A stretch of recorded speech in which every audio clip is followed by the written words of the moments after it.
eh, ada Mentawai.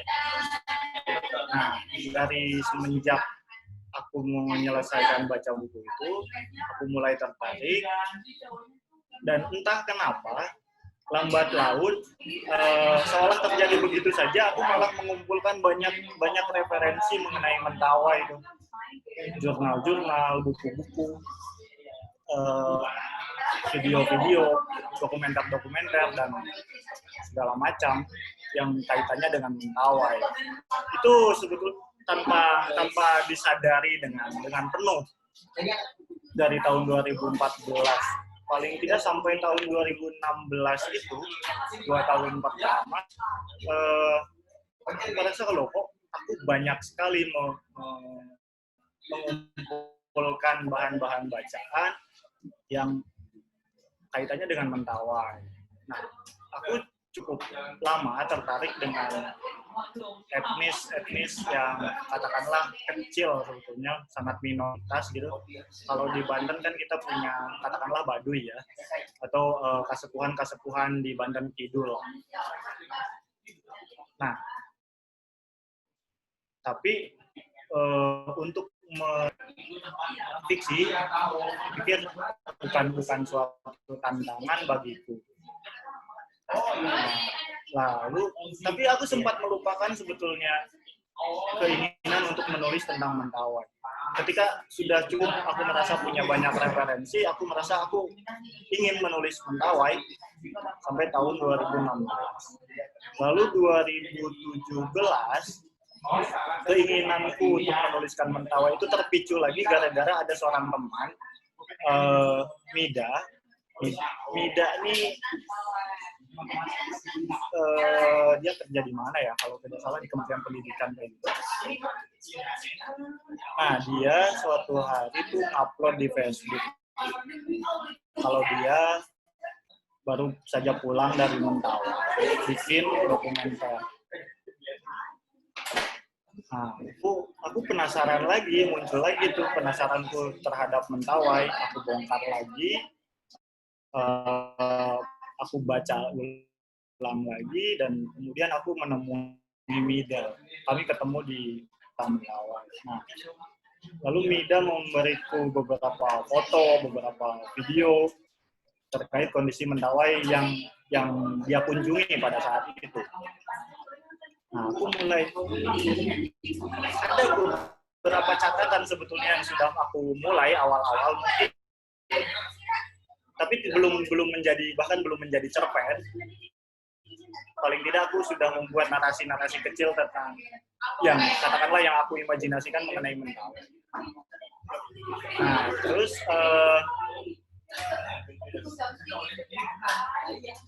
selebihnya sibuk kuliah, tapi masih juga mengumpulkan banyak bahan.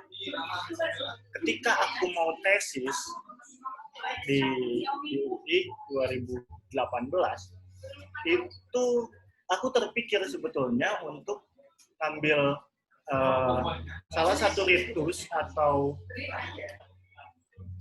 pengukuhan sikere di Mentawai itu untuk dijadikan korpus tesis.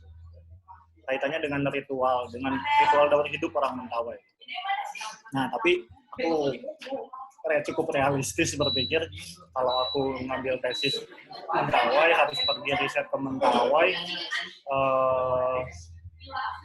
untuk keperluan tesis.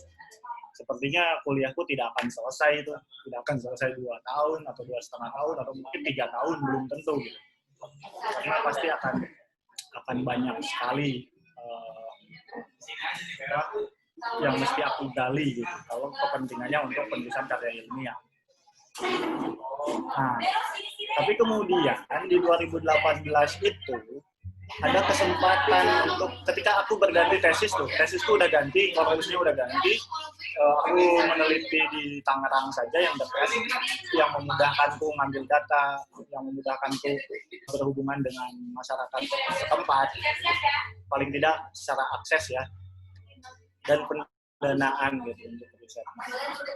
Nah, di 2018 itu akhirnya ada peluang di Komite Buku Nasional ketika mereka buka residensi penulis untuk di dalam negeri. Karena kan 2 tahun sebelumnya Komite Buku Nasional ini menyelenggarakan residensi itu selalu di luar negeri gitu, di beberapa negara pilihan si penulis. Tapi di 2018 itu ada pilihan yang juga di dalam negeri.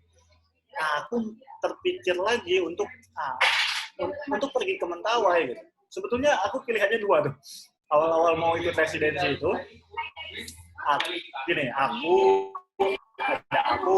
Esa Tegar, ada Heru Joni Putra, ada Zulkifli Songyanan. Kami sore itu lagi di tempatnya Mas Hanafi, lalu ngobrol-ngobrol soal kesempatan residensi itu.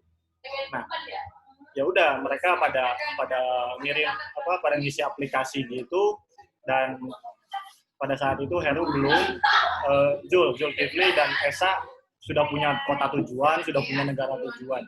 Aku masih berpikir apakah aku mau ikut residensi keluar atau aku di dalam. Nah, tapi kemudian aku putuskan aku tidak pergi keluar residensi di luar, karena pada saat yang bersamaan aku sedang mengerjakan tesis gitu. Aku masih harus tinggal dengan masyarakat nelayan, sekalipun beberapa kali harus bolak-balik ke Depok, tapi lebih banyak menetap di Tangerang.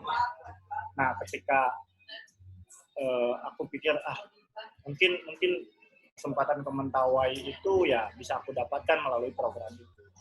Akhirnya ya aku ikutkan aplikasi ke Komite Buku Nasional. Ini kan aku bisa jawab. Lihat. Komite Buku Nasional, lalu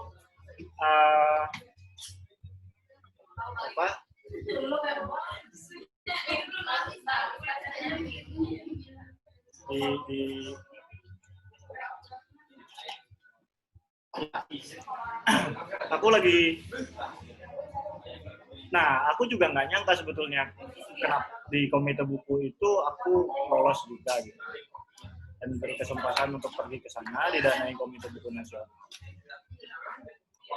Dan terpaksa sih sebetulnya, tesis juga padahal ya aku tinggalkan juga tuh untuk residensi. Nah, aku menentukan residensinya di Pulau Siberut karena di sana satu-satunya yang masih punya sikere, punya dukun gitu, di Kepulauan Mentawai itu ketimbang pulau-pulau. Itu sih karena aku lebih tertarik ke masyarakat kesukuan yang mungkin minoritas gitu.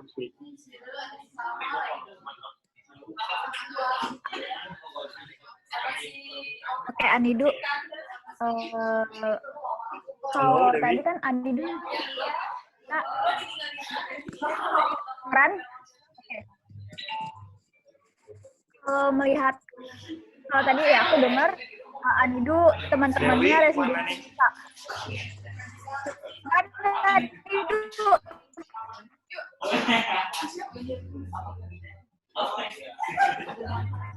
Anidu. Ya, kira-kira gitu, Wi. Dewi, sinyalmu nggak stabil kayak. Teman-teman Anidu kan teman-teman ya sebetulnya selain Mentawai aku masih punya ketertarikan banyak lah ke tempat-tempat yang memilih kecil luar gitu. negeri. Salah satunya Enggano, aku pengen ke Enggano tuh. Sekalipun Enggano udah nggak punya masyarakat etnik ya, sudah berbaur. Kenapa Anidu lebih memilih pulau kecil di Sumatera, Wi? Itu aja dulu, lanjut. Ya. Dewi nggak ada ini.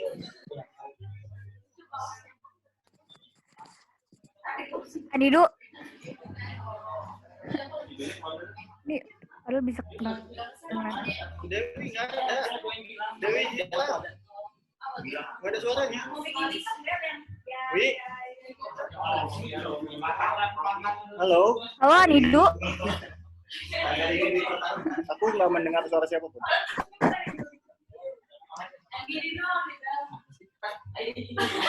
Anidu, saya terdengar nggak? Nggak ada. Suaraku terdengar. Suara Anidu terdengar, suara saya terdengar tidak? Halo. Kedengeran. Enggak, aku kehilangan suara kalian semua. Suara Dewi kedengeran tidak? Kawan-kawan. Kedengeran. Halo. Coba ganti headset. Halo Anit. Suara saya terdengar ya kawan-kawan? Iya, headset. Yuk.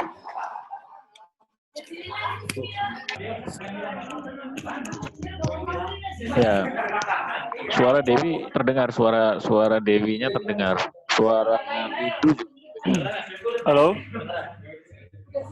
suara Mas Nidu terdengar. Oke, Anidu sudah terdengar? Suara saya sudah Ya, terdengar, Anidu? oke. Oke. Ya, kedengaran. Oke. Oke, nih.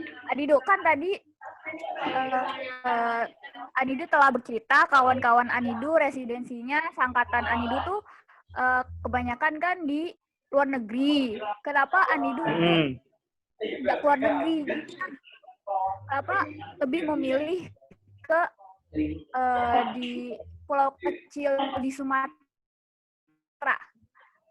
Kenapa harus di Sumatera? Kenapa tidak di Papua mungkin atau di Sulawesi? Diceritakan. Ya. Aku sebetulnya ketika bareng-bareng dengan Esa mengisi form residensi itu sempat berpikir untuk pergi ke ke Jerman sebetulnya. Cuma aku mikir lagi gitu. Aku sempat ngobrol dengan Sigit Susanto tuh yang kawan di Swiss. Kalau aku residensi keluar gitu ke Jerman katakanlah begitu, aku mau ngapain ya? Aku bingung tuh. Aku pergi, aku mau ngapain gitu. Datang doang ke suatu atau aku ya pergi untuk riset gitu. Nah, tapi ya itu tadi ketertarikanku kepada Mentawai itu masih membayang-bayang itulah. Akhirnya aku putuskan aku nggak memilih pergi keluar. Gitu. Aku akan di dalam negeri saja, di Indonesia saja, dan pilihanku satu-satunya ya Mentawai. Karena ketertarikanku kepada Mentawai. Aku tidak berpikir untuk pergi ke Indonesia Timur misalnya, karena belakangan isu-isu mengenai Indonesia Timur dalam karya sastra Indonesia itu juga sedang ramai dibicarakan. Entah itu oleh orang-orang di Jakarta atau oleh berbagai kegiatan sastra di Timur itu sendiri gitu. Nah, aku cenderung memilih untuk tidak berada dalam pusaran euforia semacam itu, merayakan Timur sedemikian rupa. Jadi aku pergi ke barat tuh. Aku pergi ke Sumatera Barat gitu. Nah, tapi maksudku gini, ketika pada saat itu apa-apa yang isu Timur itu memang menarik perhatian banyak orang, tapi aku sekaligus juga ingin mengatakan bahwa persoalan di Barat itu juga tidak selesai gitu. Artinya ada masyarakat di daerah Barat Indonesia yang nasibnya tidak jauh berbeda tuh dengan teman-teman di Indonesia Timur sana. Yaitu misalnya Mentawai, Enggano, atau juga suku anak dalam, dan lain-lain yang itu di wilayah Barat Indonesia gitu. Tapi kan asumsi atau apa isu yang berkembang sedemikian rupa seolah-olah Indonesia di bagian timur itu sudah di bagian barat itu sudah selesai, sudah jauh lebih katakanlah stabil dalam kehidupannya, perekonomiannya, pendidikannya, layanan kesehatan dan lain-lain yang berbeda jauh dengan Indonesia Timur gitu. Padahal ya tidak semua begitu juga, atau pembangunan di Indonesia sampai hari ini sebetulnya tidak merata gitu. Bahkan di barat itu sendiri gitu. Nah, ya akhirnya ya sudah aku pilihanku satu-satunya Mentawai. Aku mau menuntaskan rasa penasaranku dengan Mentawai.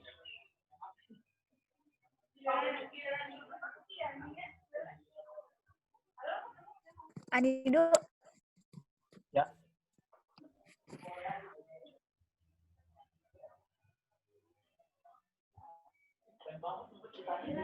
Ya, Wi.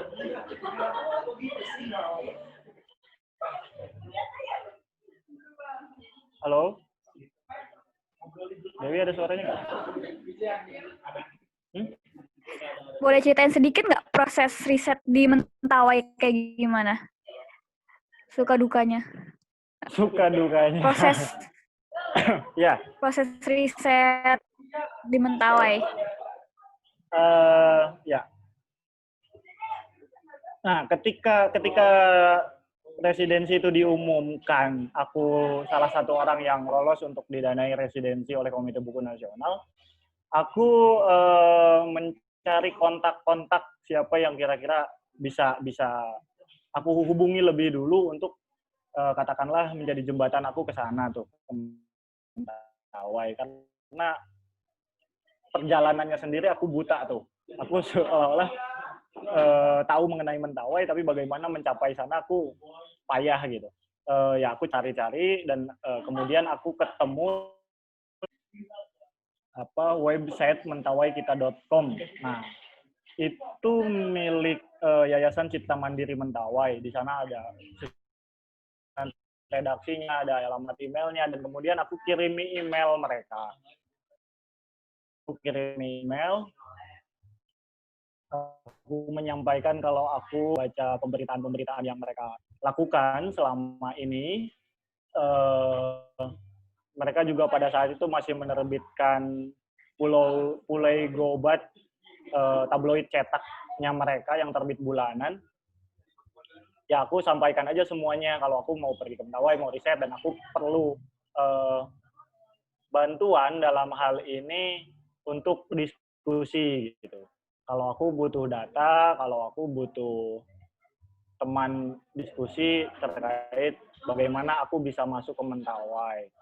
Nah, di samping itu juga aku dibantu sama ESA, karena jadwal keberangkatannya ESA ke mana dia? Sarajevo. Ya, ke Sarajevo. Itu lebih dulu ketimbang jadwalku. Pada saat itu aku sibuk sekali sih, sok sibuk gitu ya.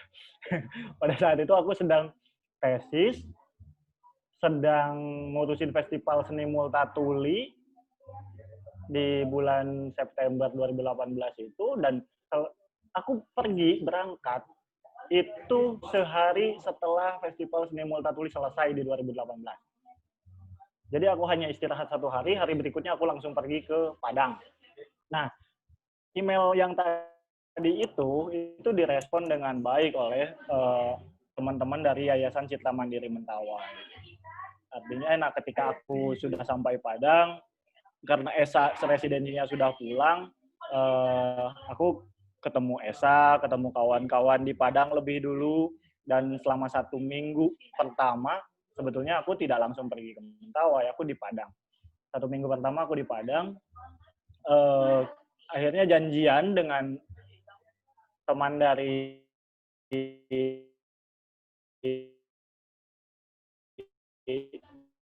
Cipta Mandiri Mentawai itu tujuanku riset, dan mereka sudah banyak menghasilkan penelitian juga selain pemberitaan, karena mereka sudah cukup lama ya, dari tahun 90-an gitu, satu-satunya media massa di Mentawai, kalaupun mereka terbitnya di Padang gitu. Nah, dari mereka lah kemudian aku punya pintu masuk. Karena secara kebetulan, persis di hari ke-7 aku berada di Mentawai, mereka punya proyek dengan Walhi Sumatera Barat untuk pergi ke Mentawai. Itu apa program mereka ya? Rimba Terakhir, penyelamatan hutan gitu. Mereka sedang mau set musik tradisi untuk menyelamatkan hutan di Siberut. Nah, tapi selain itu juga aku ke ke Andalas, ke Universitas Andalas, terutama ke jurusan antropologi. Aku dikenalkan sama teman-teman penulis di Padang lah, dengan kawan-kawan antropologi UNAN itu. Lalu aku temui beberapa dosennya yang kebetulan jurnal-jurnalnya atau tulisan-tulisan mereka sudah pernah aku baca, ya aku mudah saja gitu. Aku temui mereka, aku ngobrol, menyampaikan semua apa yang akan aku lakukan. Ya, mereka support bagus, responnya bagus, ya sudah, aku akhirnya dari Padang di ke Mentawai itu ikut dengan rombongan teman-teman yang sedang pekerjaannya Walhi Sumatera Barat dengan Yayasan Cipta Mandiri Mentawai tadi itu.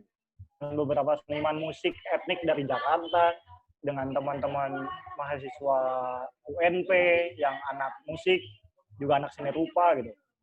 Akhirnya aku ikut bareng rombongan mereka dari Padang ke Mentawai. Nah, bahkan awal-awal ada di Mentawai, ya sudah aku ikut dengan rombongan itu tuh. Aku berterima kasih sekali kepada teman-teman di Yayasan Cipta Mandiri Mentawai ini. Karena tanpa mereka sepertinya aku akan kesulitan juga bagaimana caranya aku masuk ke Mentawai, lalu siapa yang akan aku akses lebih dulu gitu. Aku akan pergi kemana dulu, mungkin aku akan jauh lebih bingung. Nah, karena mereka ini beberapanya adalah wartawan di sana, dan beberapa juga sudah sering bolak-balik Mentawai. Satu teman misalnya, dia kontributor Tempo, banyak menulis tentang Mentawai di majalah Tempo, dan dia sedang menulis juga. Dari situlah aku ikut teman-teman tim Rimba terakhir itu, lalu selama mereka ada di Mentawai, aku dengan mereka. Kalaupun mereka cuma mematangkan apa-apa yang ingin mereka ketahui. Nah, jadi selama 4 hari aku ikut dengan mereka, aku mencari celah bagaimana apa saja yang bisa aku tinggali. Aku akan tinggal di mana, aku akan mewawancarai siapa, katakanlah orang-orang tua yang masih punya memori terkait kehidupan masa lalu mereka, lalu si kere, dukun-dukun pengobatan itu, lalu katakanlah pejabat-pejabat pemerintahnya di tingkat desa, di tingkat kecamatan. Nah, aku mulai menyusun strategi siapa saja yang akan aku temui, di mana aku akan tinggal setelah teman-teman tim Rimba terakhir ini balik ke Padang. Nah, setelah itu ya sudah, aku menjalani hari-hari sendirian. Aku sudah mendapatkan katakanlah tuan rumah yang bersedia aku tinggal hidup di sana selama 2 bulan. Ya, apa-apa kebiasaan sehari-hari mereka, dan menggali dari banyak pertemuan, banyak wawancara, banyak perjalanan yang aku lakukan untuk menggali lebih jauh kehidupan mereka di masa lalu, di memori mereka, mitos-mitos, titi buat tuh apa ya, cerita keluarga gitu, ritual-ritual mereka, dan aku selalu mencari tahu kalau kira-kira ada ritual apa, aku minta dihubungi seperti itu. Itu sih, ya lebih banyak menyenangkannya, tapi juga banyak susahnya. Aku di hari terakhir teman-teman mau pulang dari teman-teman YCCM itu, ketika mereka mau pulang, aku sempat kecemplung di air terjun. Ada namanya air terjun di sana, Kulukubuk gitu namanya. Nah, aku tercebur di sana dan tidak bisa berenang. Itu menyebabkan HP-ku kemudian mati, laptop rusak.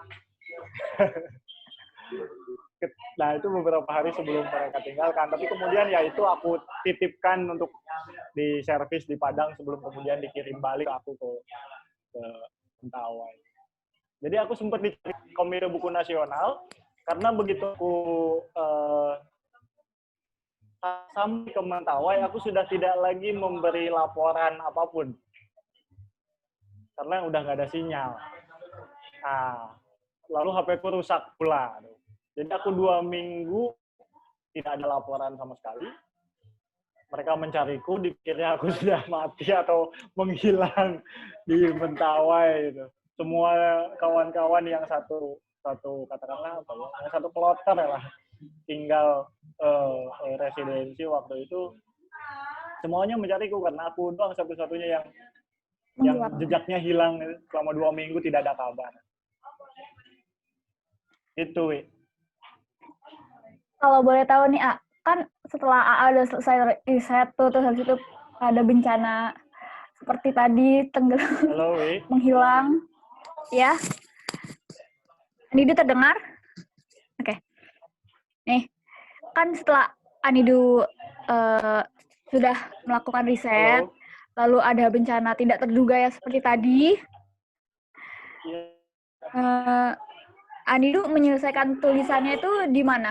Apakah di Padang atau pulang ke Serang? Terus bagaimana rasanya, A?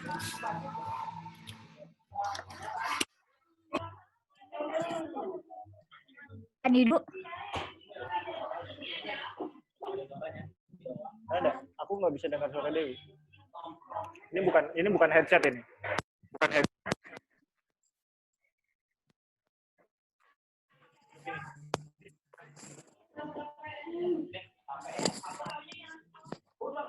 Anidu bisa mendengar saya?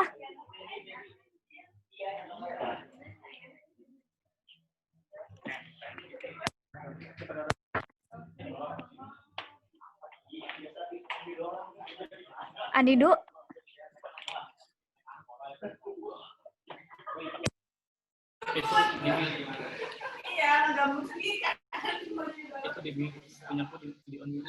Anidu bisa mendengar saya?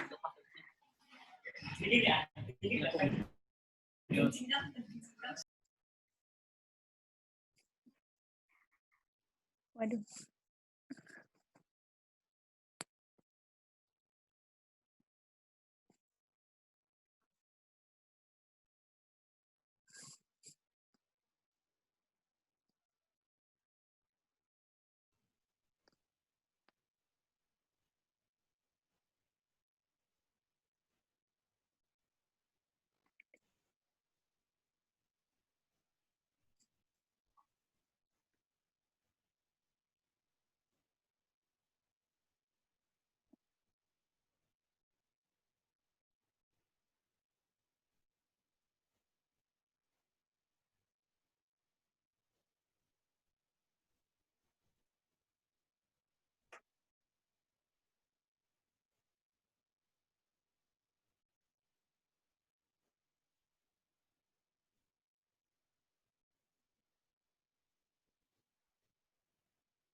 Kawan-kawan, tunggu sebentar ya.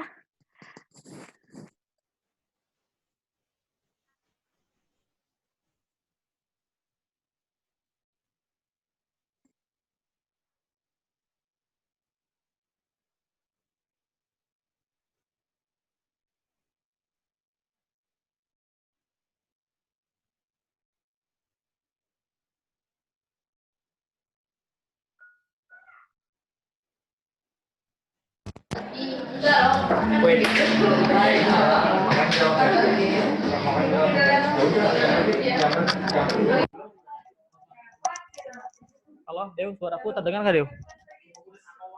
Suaraku terdengar? Ya, terdengar. Oke, kayaknya headsetnya tadi ya. Terdengar. Oke. Ya, teman-teman, sebentar karena ada kesalahan teknis dari laptopnya Anidu, jadi dia sedang login ulang. Ya, sebentar. harap bersabar terlebih dahulu karena pembicaranya sedang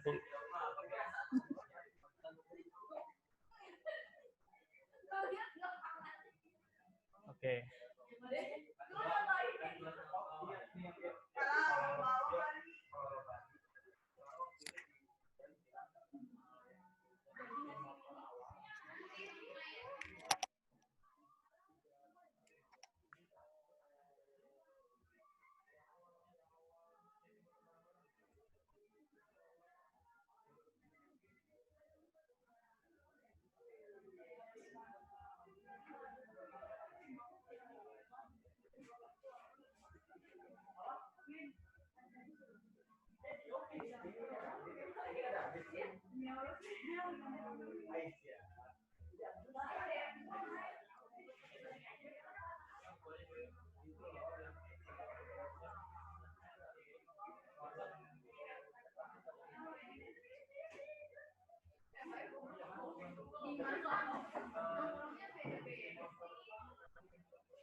Ya, halo kawan-kawan, Dew.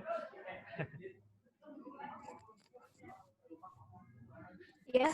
Ya, bentar ya. Tadi lagi ke toilet dulu dia. Nah, dia udah balik lagi. Oke.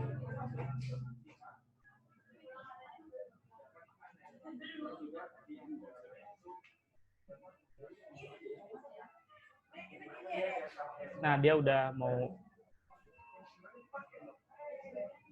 Ya, buat kawan-kawan yang ingin memesan bukunya Nidu Paras Erlang Burung Kayu, silahkan pesan ke saya di 085718272802 atau bisa menghubungi ke akun IG Belistra di UKM di @UKM_Belistra.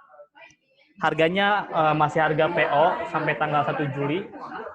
Bisa dikirim kemanapun, tapi ongkos kirim ditanggung oleh pembeli. Ya.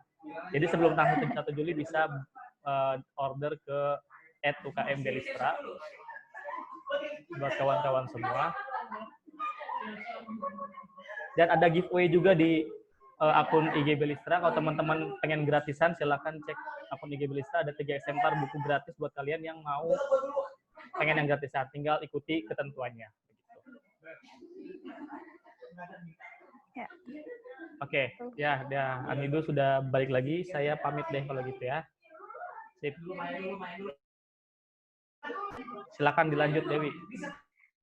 Oke, Dewi, maaf tadi ini mikrofonnya agak nggak beres. Oke, tidak apa-apa. Anidu, terdengar suara saya sekarang? Ya, terdengar. Anidu,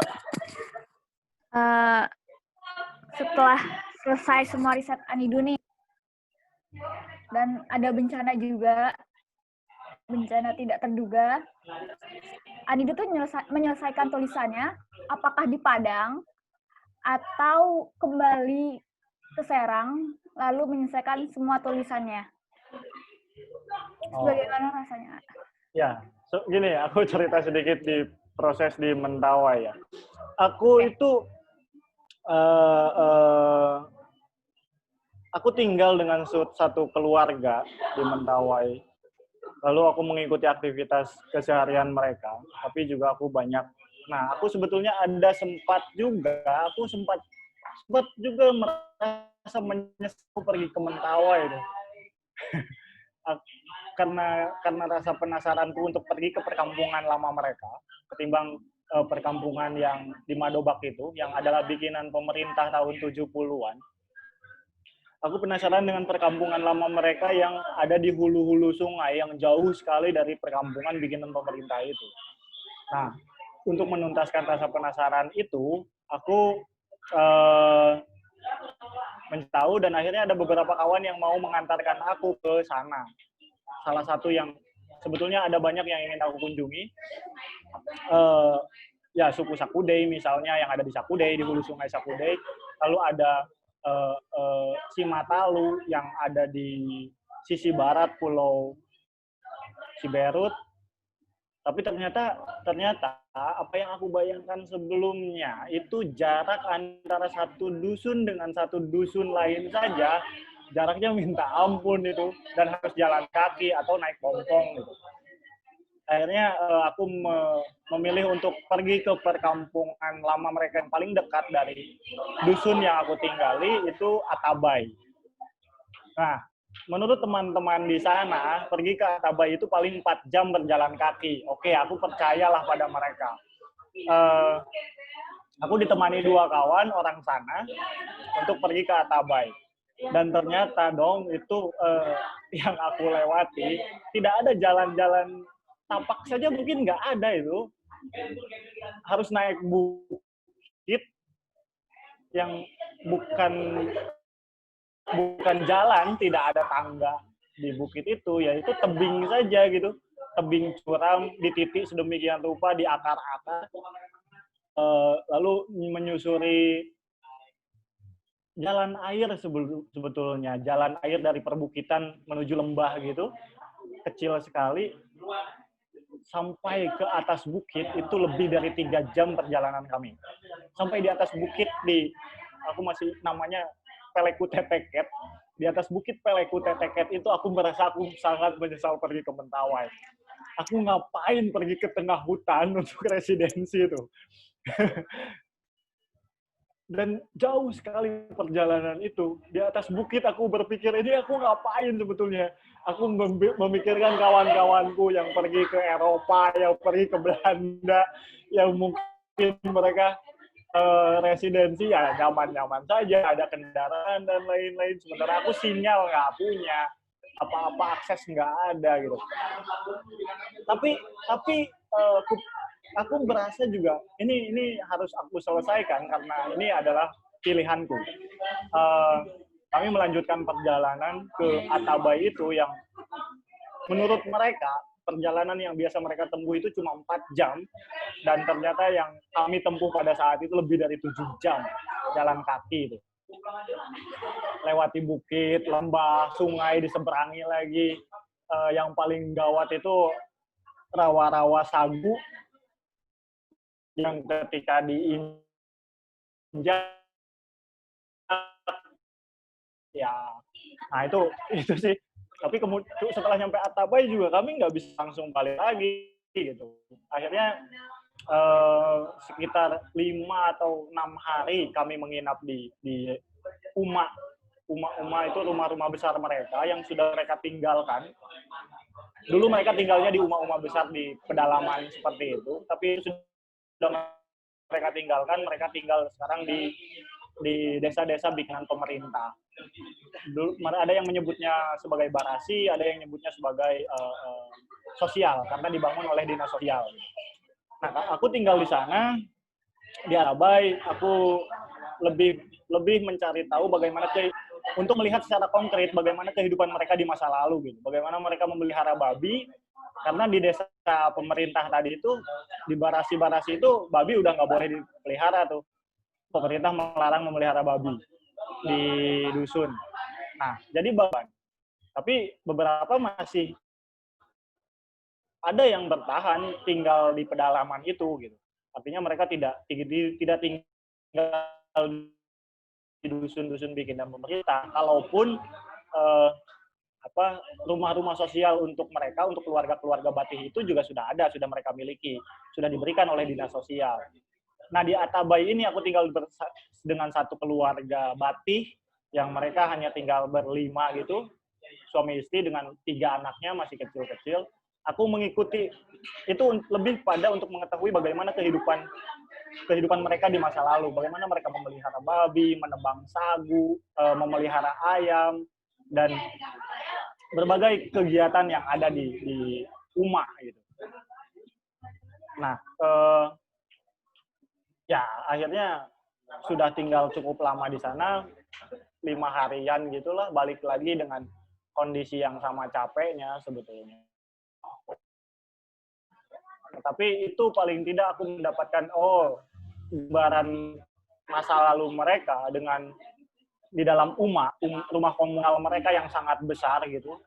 Itu besar sekali karena konon UMA itu dihuni oleh lebih dari 10 kepala keluarga gitu dalam satu UMA itu. Sekarang mereka udah nggak lagi tinggal di rumah-rumah besar semacam itu karena dari tahun 70-an, 80-an mereka sudah dipindahkan ke dusun-dusun bikinan pemerintah, menempati rumah-rumah yang sangat kecil yang dikhususkan untuk satu keluarga batih saja tuh. Satu keluarga inti saja menempati rumah-rumah bikinan pemerintah itu. Ya,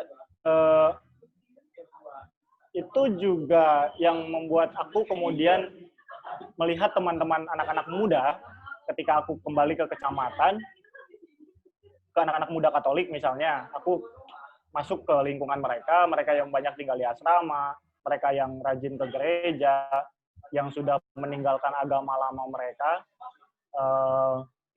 yang orientasinya sudah berbeda dengan orang-orang yang aku temui di Hulu tadi, di Atabay. Sudah itu jauh sekali tuh, seperti apa ya, aku mendapatkan sesuatu yang kontras sekali, apa-apa yang masih diyakini oleh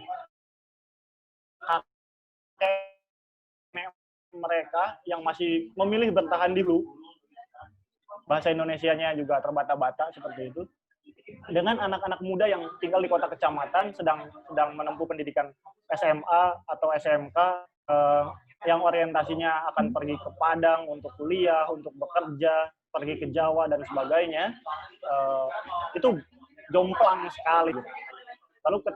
Lalu aku melihat kejomplangan lebih jauh ketika aku pergi ke ibu kota kabupaten, karena ini di pulau berbeda, ibu kota kabupatennya jauh sekali karena lebih banyak dihuni oleh para pegawai pemerintah, kantor bupati juga ada di pulau itu gitu. Nah, kekontrasan semacam itu yang aku perhatikan sedemikian rupa, yang aku catat, yang aku resapi, dan bagaimana mereka berubah, perubahan sosial dalam kurun waktu yang sangat panjang gitu. Dimulai dari tahun 45 agama mereka dilarang, 45, 42 malah kalau tidak salah. Lalu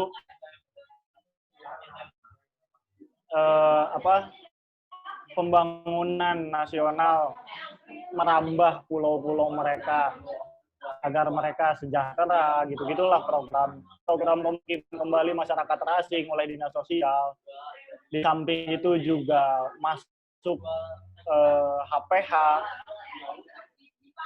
perusahaan-perusahaan kayu yang diberi izin oleh pemerintah untuk mengambil banyak kayu-kayu mereka yang sebetulnya bagi orang Tawai dulu, oleh leluhur mereka, itu hutan-hutan itu ya mereka butuhkan terutama untuk obat-obatan, kayunya mereka butuhkan untuk membuat sampan dan segala macam.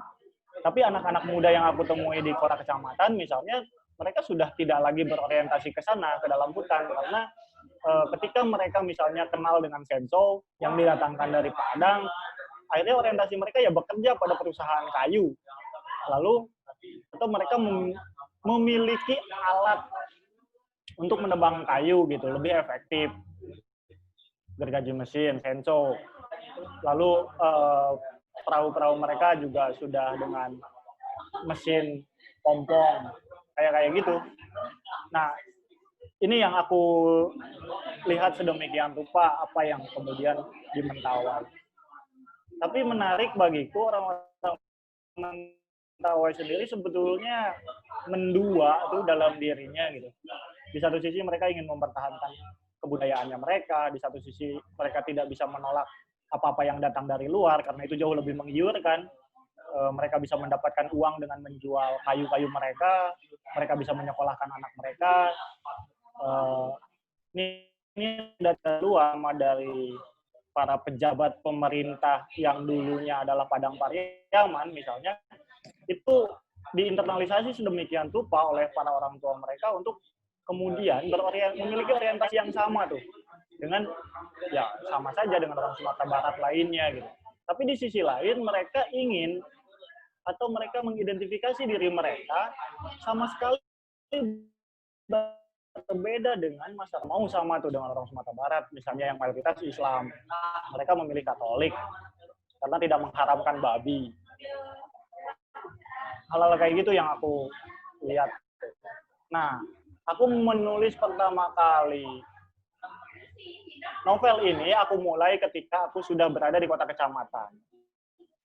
Itu 1 minggu terakhir aku dengan mereka, aku bergeser ke Puro, itu dusun yang dekat dengan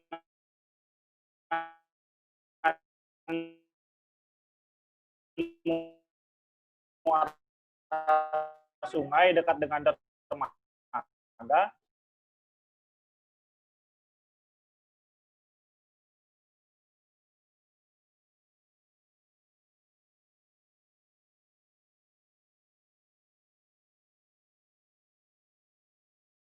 Memahami apa keinginan mereka yang dari berbagai percakapan itu sudah jauh berbeda dengan apa yang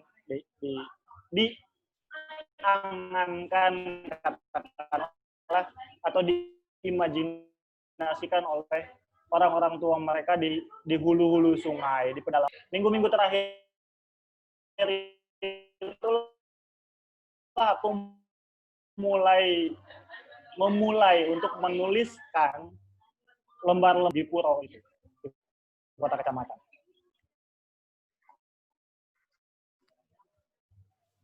Karena di sana sudah ada sinyal. Gitu, Wi.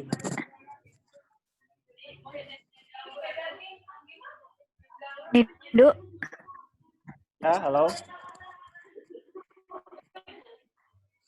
ada yang bertanya. Oke. Ya. Dari Tresna Gusma, Tenana, isu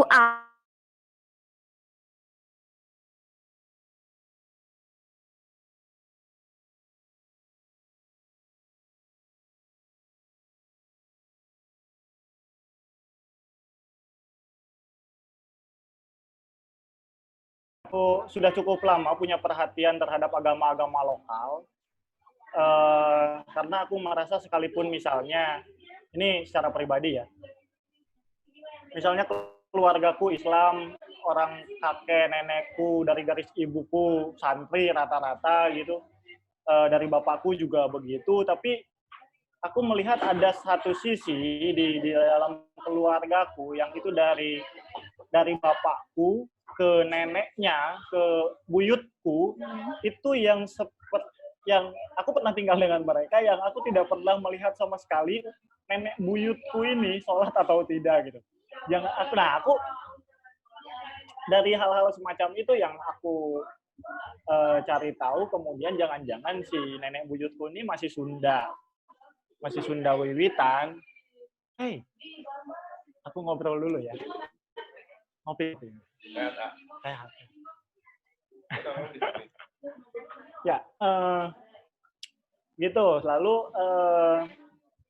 nah, aku terlebih di Banten ada Sunda wiwitan di Baduy, ada masyarakat adat Kasukuan Cisungsang. Di Baduy, justru aku tidak melihat penghancuran agama ini misalnya di masyarakat-masyarakat etnik yang lain. Selalu isu yang berkembang atau wacana yang sampai kepadaku itu bahwa penyebaran agama itu dilakukan secara baik-baik. Terjadi akulturasi, terjadi inkulturasi, atau apalah namanya, bahwa agama-agama besar yang sampai kepada suatu masyarakat lokal yang memiliki agama lokal itu datang secara baik-baik. Nah, mentawai beda yang aku dapatkan, justru agama lokal mereka dilarang sejak 1954 oleh satu kebijakan turunan pemerintah yang menghasilkan satu mereka dokumennya menyebut itu sebagai rapat 3 agama, Katolik, Islam, dan Arab Sabulungan. Arab Sabulungan ini agama lokal mereka yang menghasilkan rekomendasi untuk menghapuskan Arab Sabulungan, dan masyarakat Mentawai diwajibkan memilih agama resmi, Katolik atau Islam. Pada saat itu hanya 2 pilihan agama itu, atau Protestan yang kemudian muncul. Nah, proses ini terjadi sangat lama karena tadi itu mereka tinggalnya di hulu-hulu sungai, di pedalaman-pedalaman yang jauh sekali ditempuh dari dermaga-dermaga yang sudah dibangun sejak Belanda, yang kayu-kayunya sebetulnya sudah dieksploitasi sejak zaman Belanda juga. Mereka sulit gitu diakses tuh. Jadi lama sekali misi agama-agama besar ini lama sekali. Tapi saat berbarengan juga masuk ya kebijakan untuk pemukiman kembali masyarakat terasing tadi, yang puncaknya semua itu terjadi di tahun 70-80-an. Dari data-data itu yang aku dapatkan, yang aku temukan, banyak sekali kisah-kisah yang mengerikan sebetulnya, bagaimana mereka kepercayaan mereka itu dipaksa oleh oknum guru-guru agama dalam hal ini, ditekan oleh kebijakan pemerintah bahwa ketika mereka masih melakukan praktik ritual agama lama mereka itu tertinggal, mereka itu terbelakang, mereka itu ya dijustifikasi sedemikian rupa, dan mereka harus mengikuti kemajuan yang sedang dicanangkan oleh pemerintah. Arab Sabulungan itu dipaksa untuk dihapuskan, berbagai peralatan ritual mereka dibakar, dan yang mengerikan ini melibatkan militer, melibatkan polisi, semacam itu. Nah, pada saat yang bersamaan, konsesi HPH, hutan, itu oleh pemerintah diberikan kepada berbagai perusahaan. Perusahaan mengeksploitasi hutan-hutan mereka di pedalaman, mereka dipaksa pindah ke kampung-kampung baru bikinan dinas sosial, lalu agama masuk pada saat yang bersamaan itu untuk mengkonversi agama lama mereka. Gitu. Semuanya dilarang, semuanya dibakar, termasuk akhirnya mereka terpaksa meninggalkan rumah-rumah mereka itu. Rumah-rumah komunal mereka di pedalaman yang mereka tinggal bersama-sama, satu suku, satu keluarga besar, yang dipindahkan ke barasi-barasi itu, yang terpaksa mereka hanya tinggal di rumah-rumah kecil yang hanya diisi oleh keluarga-keluarga batih saja, keluarga-keluarga inti saja. Nah, aku melihat ini sebagai bukan hanya sekedar penghancuran agama lokal, tapi juga penghancuran struktur sosial kekerabatan mereka. Gitu. Bagaimana kebijakan-kebijakan pemerintah yang datang pada saat bersamaan terus-menerus dengan berbagai aparatus negara itu memorak-porandakan masyarakat Mentawai dari berbagai sisi. Itu terjadi sampai tahun 80-an. Tahun 90-an agak berubah ketika orang-orang Eropa, orang-orang Australia kalau tidak salah, menemukan ombak di Mentawai untuk surfing. Lalu pada tahun-tahun 90-an itu juga masyarakat Eropa yang tertarik dengan hidup kembali ke alam, yang kemudian menemukan Mentawai sebagai sesuatu yang eksotis. Terutama mereka yang bertahan di pedalaman, mereka yang tidak mau dipindahkan oleh oleh pemerintah. Para peneliti sudah datang ke sana dari tahun 60-an, dari tahun 50-an bahkan. Raymond Sevard itu dari tahun 67, 69 dia berada di sana. Dan itu di pedalaman Sekudai gitu. Nah, mereka yang tinggal di pedalaman ini, yang tidak mau ikut berubah dengan kebijakan pemerintah di dusun-dusun bikinan pemerintah tadi, ini kemudian menjadi sesuatu yang dianggap eksotis. Karena mereka masih bertahan dengan kebudayaan lama mereka. Masih bertato, masih merayakan ritual, masih memberi sesaji untuk sabulungan dan sebagainya. Nah, kemudian ini menjadi oleh pemerintah Padang pada saat itu yang menjadi aset wisata. Tahun 90-an agak bergeser sudut pandangnya yang kemudian mentawai dijual sedemikian rupa untuk kepentingan wisatawan. Yang sebelumnya dihancurkan, dipaksa habis, tapi masih ada tersisa di pedalaman-pedalaman itu, sedikit sekali. Itu kemudian dilihat lagi oleh orang-orang yang sudah berubah ini, yang sudah pindah ke kampung-kampung ini, sebagai sesuatu yang, oh iya, itu dulu juga orang tua kami seperti itu. Tapi kami sudah tidak memiliki itu. Gitu. Dan ketika banyak kunjungan wisatawan dan lain-lain, orang-orang di hulu sungai ini, katakanlah, jauh lebih diuntungkan oleh datangnya para wisatawan. Akhirnya orang-orang yang tinggal di Barasi ini merasa, oh seharusnya mungkin kita juga mempertahankan hal yang sama. Gitu. Nah, lalu mereka mulai menggali-gali lagi sesuatu yang mereka sudah tidak miliki, karena mereka sudah berubah sedemikian rupa tuh dari tahun 70-an gitu. Generasi anak-anak muda yang tinggal di dusun-dusun bikinan pemerintah itu, sama sekali sudah tidak lagi mengenal bagaimana orang-orang tua mereka melakukan ritual untuk yang mengundang si kere gitu untuk penyembuhan, atau ritual-ritual daur hidup yang dilakukan leluhur mereka dulu. Jadi kekontrasan itu terus-menerus tuh terjadi tuh. Nah, itu yang aku lihat, yang aku baca, tidak aku temukan di masyarakat atau di etnik-etnik di bagian Indonesia Timur sana. Karena isu agama biasanya narasi yang sampai yang bisa aku akses itu ya disebarkan secara damai. Gereja datang ya mengabarkan kebaikan dan masyarakat ikut, atau ulama-ulama menyampaikan agama Islam misalnya dengan cara yang baik, yang menyenangkan, lalu orang-orang tertarik untuk ikut agama. Nah, Mentawai ternyata tidak seperti itu. Itu yang memicu aku kenapa pilih Mentawai ketimbang ke Indonesia Timur. Karena akses bacaan sih.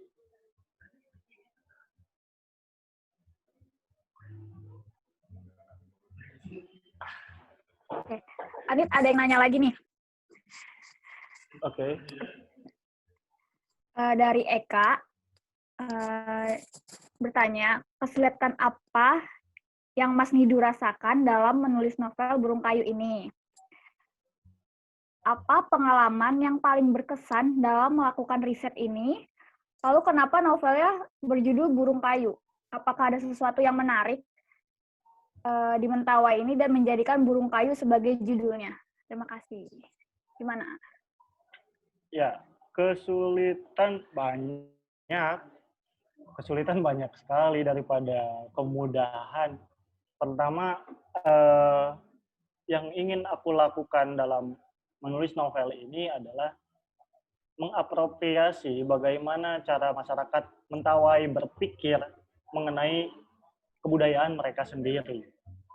Aku ketika memutuskan untuk menulis novel dengan narator naratornya Dia Maha Tahu, itu dilematis sebetulnya, karena boleh jadi akan bias dengan pandanganku sendiri sebagai bukan orang Mentawai. Gitu. Tapi aku mengupayakan sedemikian rupa bagaimana aku memahami cara mereka berpikir, cara mereka mengekspresikan apa-apa yang mereka rasakan, bagaimana mereka mengekspresikan kehidupan mereka melalui ritual, bagaimana mereka percaya pada semua hal yang gaib, yang sangat mempengaruhi kehidupan mereka sehari-hari. Nah, itu yang membuatku cukup kesulitan bagaimana sebetulnya aku kemudian memposisikan diri. kesadaran bahwa aku bukan orang Mentawai, aku tidak mungkin sepenuhnya paham dengan apa yang ada di dalam kepala mereka. Itu yang membuatku terus-menerus melakukan verifikasi dari apa yang sudah aku tuliskan. Naskah ini bahkan sebelum selesai sekalipun, itu aku kirim ke banyak orang. Di Padang gitu aku ya ketemu sama Mas Kota Delvi, dia dosen di UNAN, antropolog. Dia banyak meneliti Mentawai, terutama tentang perempuan-perempuan Mentawai, posisi perempuan dan lain-lain. Itu paling tidak sejak tahun 93, 94 dia sudah mulai meneliti di sana. Lalu ada Juniator Tullius, dia orang Mentawai, tapi secara pendidikan dia jauh lebih bagus ketimbang orang-orang Mentawai yang segenerasi dengan dia. Dia lulusan S2, S3. Nah, ada juga peneliti yang di IECCM tadi, lalu juga teman-teman di antropologi yang masih mahasiswa, tapi yang sering sekali berkunjung ke Mentawai, juga anak-anak Mentawai yang sedang berkuliah di UNAN, anak-anak Mentawai yang sedang berkuliah di UNP, di Bung Hatta, dan lain-lain, yang aku mintai terus-menerus konfirmasi terkait data yang sedang aku tuliskan menjadi narasi novel. Terutama terkait detil-detil yang mungkin aku bisa keliru. Nah, kesulitanku adalah dalam bagaimana aku mengolah data yang sudah aku dapatkan secara etnografis, karena data aku ini kan aku tulis tuh, aku mau ilmiah, karena perangkat yang aku gunakan itu gitu. Perangkat yang aku gunakan ya untuk etnografi sebetulnya. Nah, kesulitannya adalah bagaimana aku terus-menerus merasa harus tepat pada sesuatunya yang ingin aku tuliskan. Kekeliruan kecil yang memungkinkan terjadi bisa saja itu yang hindari gitu. Itu yang ingin aku hindari. Nah, tapi ya untungnya aku menemukan orang-orang yang cukup baik pada naskah, lalu mereka tidak, tapi juga ini jadi peristiwa tertentu.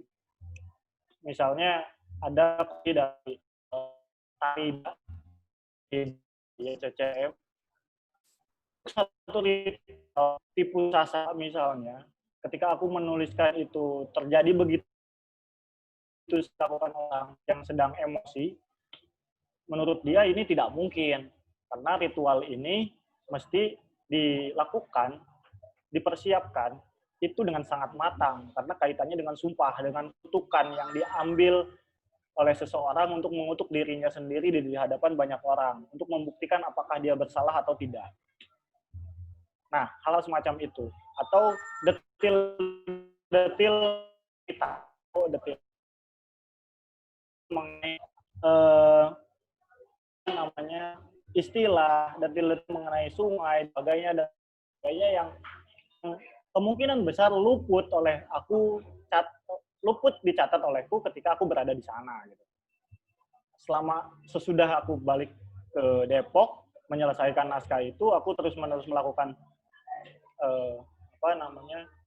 korespondensi dengan teman-teman di Mentawai, di Padang dan lain-lain untuk menguji terus-menerus pemahamanku.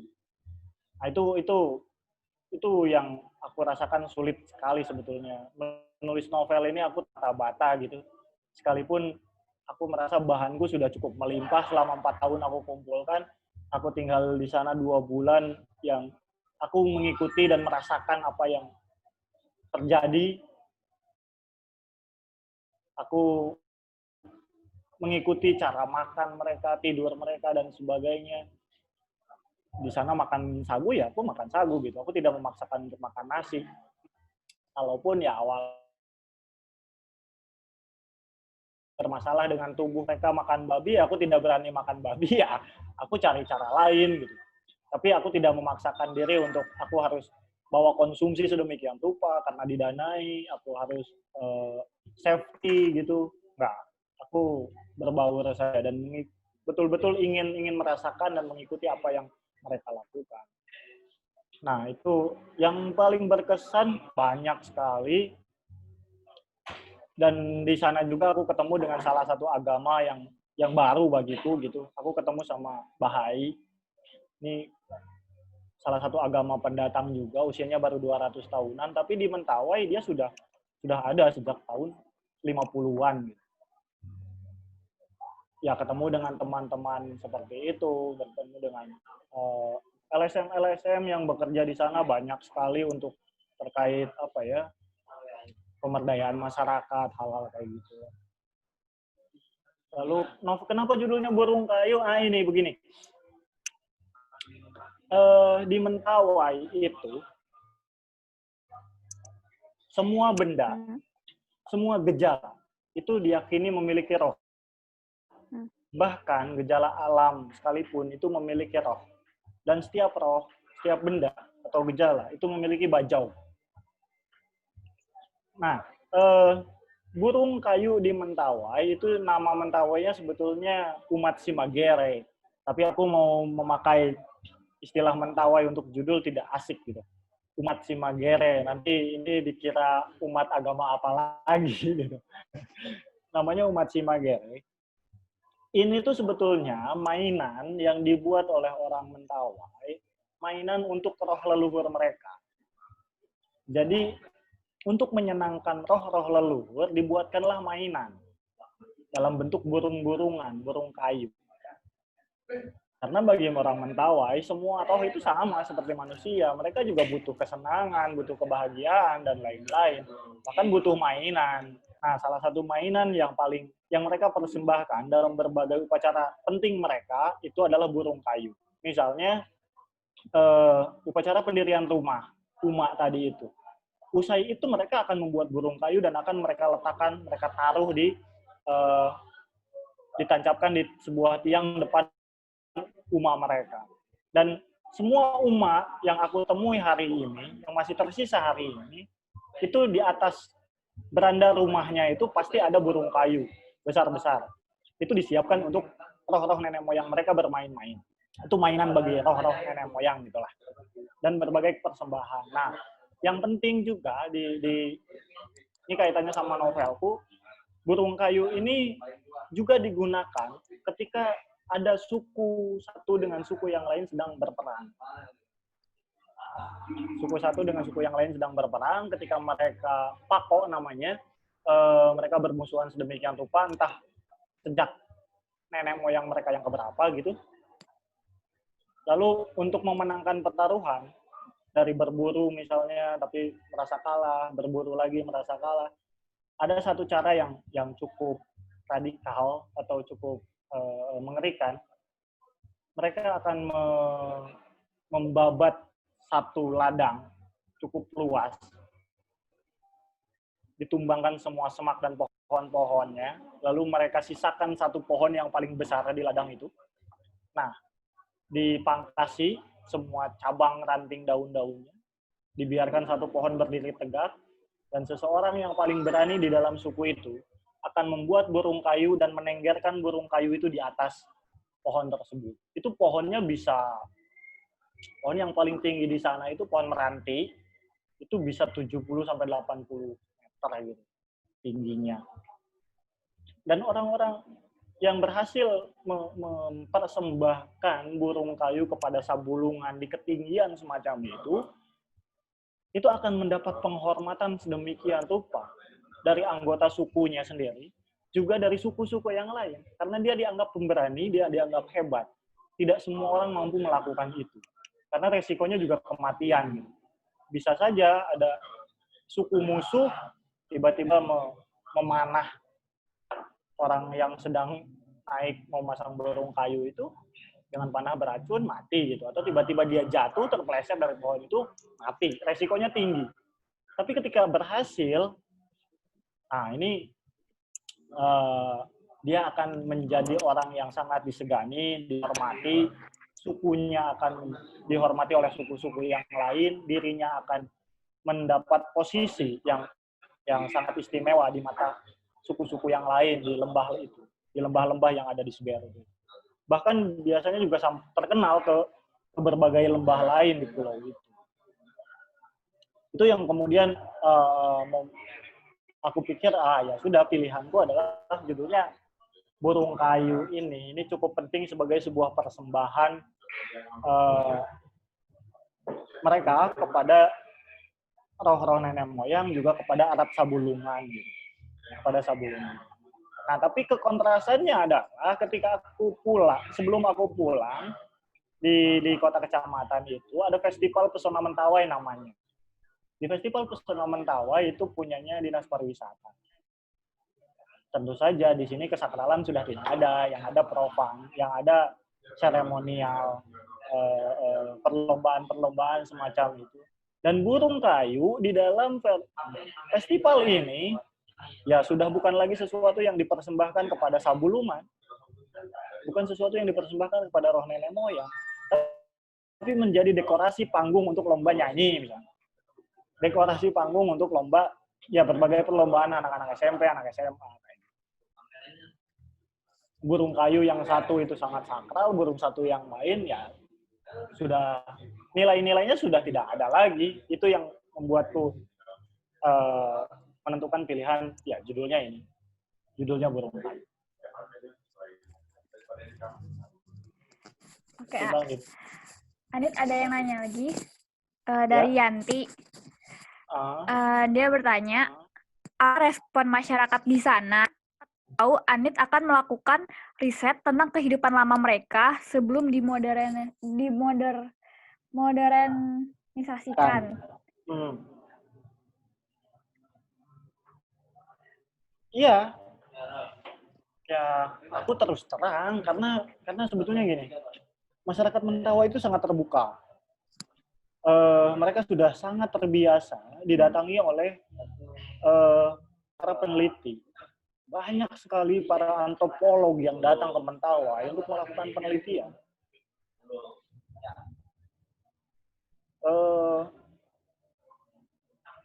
Paling tidak dari data yang tertulis ya, yang bisa aku akses misalnya, tulisan-tulisan mengenai Mentawai itu sudah dimulai oleh para pastor, oleh para misionaris untuk menggambarkan masyarakat Mentawai. Terus disusul oleh para antropolog. Pasca para antropolog yang datang, para wisatawan yang mencari ketenangan di hutan-hutan yang apa istilahnya waktu tahun 90-an itu back to nature gitu lah. Kembali ke alam. Jadi berwisatanya jalan kaki, pergi ke gunung, ke hutan semacam itu. Dan itu apalagi ada ketemu orang-orang yang masih telanjang dada, tubuhnya bertato pula, itu kan kemudian dianggap oleh orang-orang Eropa sana sebagai sesuatu yang eksotis yang tidak mereka temukan di negaranya. Tinggal di hutan-hutan, rawa-rawa sagu yang masih banyak malaria. Ya ketika aku sampai ke mereka, aku ingin tinggal di rumahnya Teosufi, ya aku terang kalau aku mau riset, aku mau melakukan penelitian, aku ingin menggali masa lalu mereka, aku mencari tahu dongeng-dongeng yang masih mereka miliki, yang sebagian mungkin sudah ditulis oleh para peneliti sebelumnya, atau beberapa masih belum, atau ada variasi-variasi lain, versi-versi yang berbeda di antara satu dongeng dengan dongeng yang lain, mitos yang satu dengan mitos yang lain. Ya mereka mereka menerima, mereka biasa saja gitu, dan mereka mau menceritakan semua itu, mau diajak ngobrol. Syaratnya, ya semuanya harus bayar sama orang Mentawai itu. Semuanya berbayar. Mereka sudah sangat sadar itu. Mereka sadar kalau mereka sedang dimanfaatkan oleh siapapun yang datang ke mereka, entah itu untuk melakukan penelitian, entah untuk membuat film, entah untuk membuat foto. Mereka akan minta bayaran. Apapun, berapapun, terutama tembakau. Jadi ke Mentawai itu sangat mahal karena aku nyiapkan tembakau yang sangat banyak itu habis dalam 2 minggu pertama tuh. Tiap kali ngobrol aku ngasih tembakau, tiap kali ngobrol sama orang aku ngasih tembakau, tiap kali pergi mau ketemu si Kere aku bawa gula, bawa kopi, bawa teh semacam itu, dan itu terus menerus gitu. Dan karena mereka punya istilah apa ya, semuanya itu milik kita, ya milik bersama. Ketika kita tinggal di rumah mereka, ya mereka menganggap kita bagian dari keluarga, maka milikku adalah juga milik mereka, gitu. Milik mereka adalah juga milikku. Nah, jadi apapun yang aku bawa, mereka harus merasakannya, gitu. Apapun. Jadi tinggal di Mentawai itu mahal sekali biaya hidupnya, karena ketika aku tinggal di satu rumah yang anggota keluarganya ada 7 orang, sebetulnya aku tidak hanya menghidupi untuk diriku sendiri tuh, untuk biaya hidupku sendiri, artinya untuk konsumsiku segala macam. Tapi aku juga harus menghidupi 7 orang yang ada tinggal di rumah yang aku tinggali. Karena ya itu, karena yang ada adalah milik kita gitu, milik bersama, tidak ada milik pribadi. Jadi tembakauku ya tembakau yang punya rumah, aku beli beras, beli apa, yang lain-lain ya semuanya sama. Kayak gitu.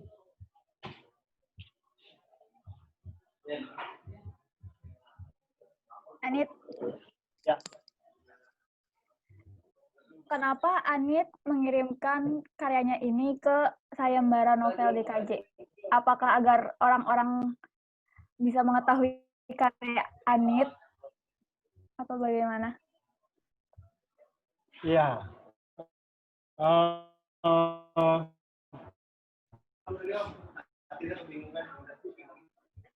Sebetulnya ketika menulis ini aku tidak memproyeksikan untuk diikutkan dalam Sayembara Novel DKJ.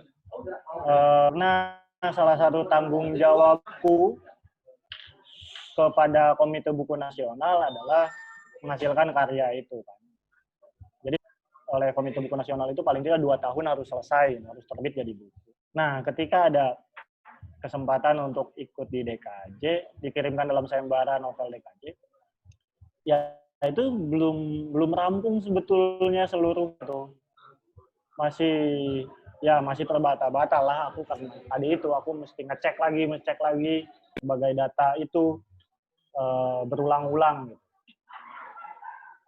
Mepet terlebih ya tadi itu juga sedang mempersiapkan untuk Festival Seni Multatuli tahun 2019 lalu. Nah, ketika teman-teman masih rapat-rapat di Rangkas, aku mengatakan ke teman-teman panitia pada saat itu, aku mau off dulu dari kegiatan apapun yang ada selama 1 minggu atau 2 minggu. Aku mau menyelesaikan novel Burung Kayu itu untuk aku ikut sertakan ke Sayembara, karena aku berpikir kalau aku tidak seperti itu, tidak membuat deadline untuk diriku sendiri, yang salah satunya deadline-nya adalah Sayembara, kemungkinan novel itu tuh tidak akan selesai. Karena ketika aku capek melakukan verifikasi, oh ini seperti ini, semakin banyak yang aku baca dari berbagai referensi itu, aku merasa semakin aku nulis apa sih sebetulnya gitu. Ini kok beberapa sudah sangat menarik ditulis orang lain, ditulis para antropolog misalnya, ditulis para peneliti lain misalnya. Nah, sepertinya aku tidak akan menyumbangkan apapun gitu melalui novelku ini dalam hasanah pengetahuan misalnya mengenai Mentawai. Nah, ya sudah aku tentukan.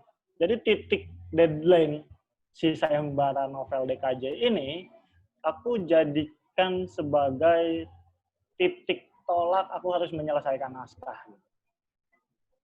Ya sebagai titik picu aja gitu. Akhirnya ya selama 2 minggu aku hanya mendekam di kamarnya Wahyu tuh, di kosannya Wahyu, tidak kemana-mana, bahkan semua kebutuhanku itu Wahyu yang melayani. Aku perlu makan, perlu rokok dan lain-lain, aku semuanya minta tolong Wahyu, dan aku hanya di depan laptop tidur, kamar mandi, depan laptop, tidur, kamar mandi selama 2 minggu. Dan ya semua aktivitas aku tinggalkan juga gitu. Aku nggak mau memikirkan apapun selain naskah yang sedang aku ingin selesaikan ini.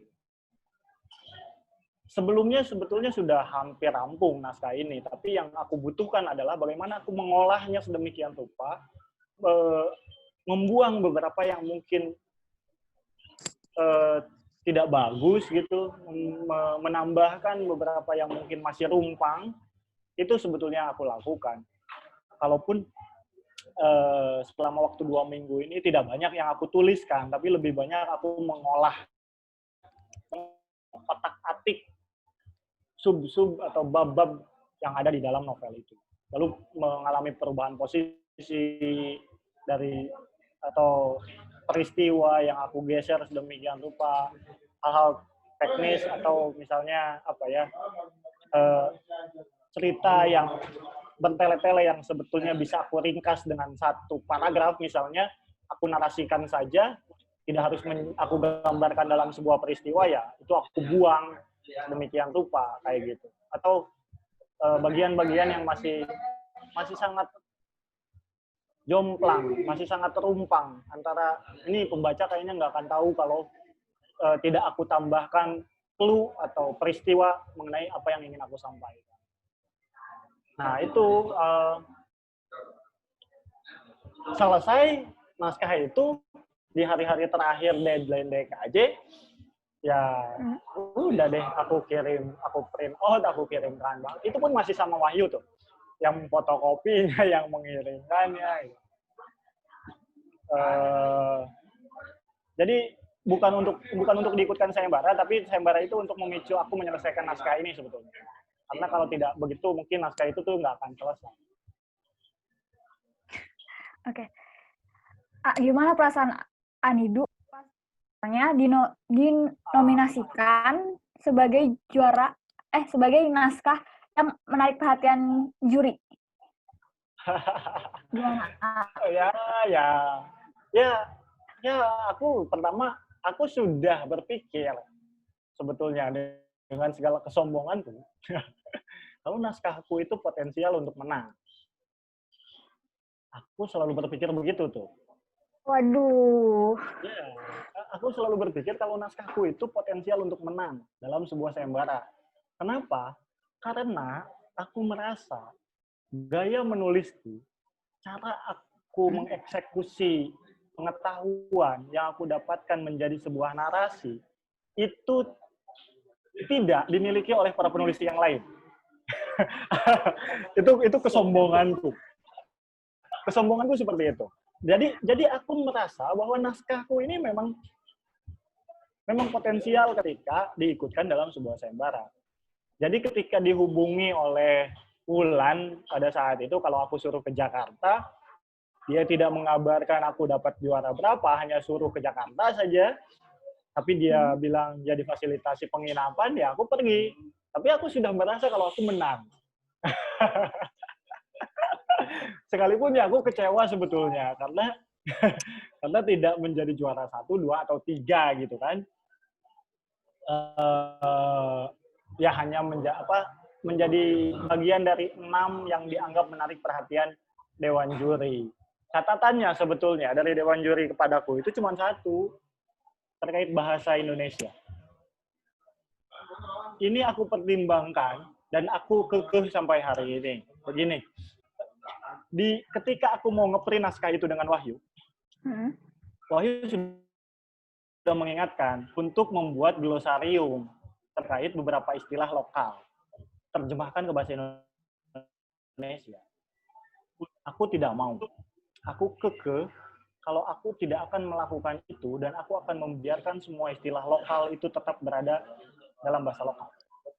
Aku tidak mau percaya pada bahasa Indonesia. Dan adalah benar, itu yang menjadi catatan Dewan Juri sayembara DKJ. Aku dianggap tidak percaya dengan bahasa Indonesia dan malas menerjemahkan istilah-istilah lokal yang tidak dimengerti oleh mayoritas masyarakat berbahasa Indonesia, padahal sasaranku adalah pembaca Indonesia.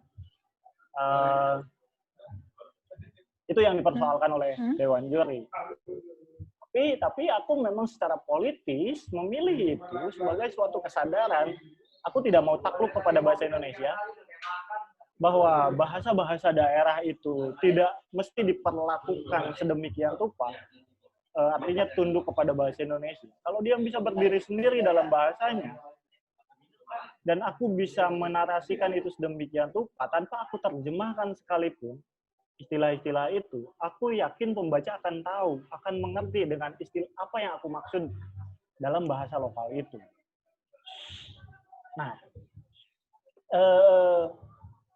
tapi karena kesadaran semacam itu juga yang membuat aku, ya ini sebel juga sih kok nggak jadi juara 1 ya, atau 2 atau 3 gitu. Malah menarik perhatian Dewan Juri. Tapi aku biasa aja. Ya sudah, oh ya memang hasilnya hanya segini ya sudah. Gitu. Berarti memang hanya di situ posisi novelku.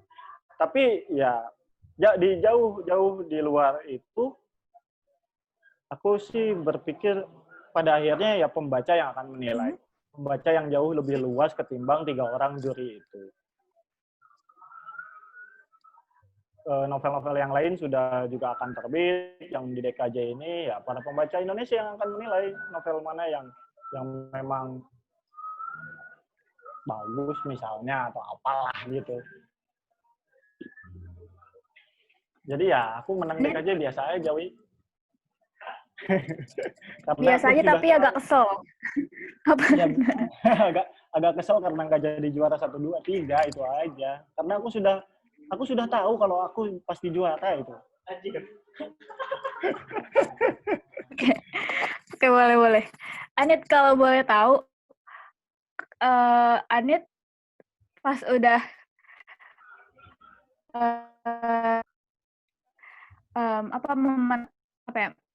naskahnya menang juri, apakah ada penerbit selain penerbit Teroka ya, yang ingin menerbitkan karya Anit gitu selain Teroka, atau Teroka ingin pengen karya Anit di Teroka gitu? Ya setelah diumumkan itu kan sebetulnya banyak penerbit yang nongkrong di DKJ tuh. Yang mereka cari tentu saja yang juara pertama, 2, 3 gitu kan.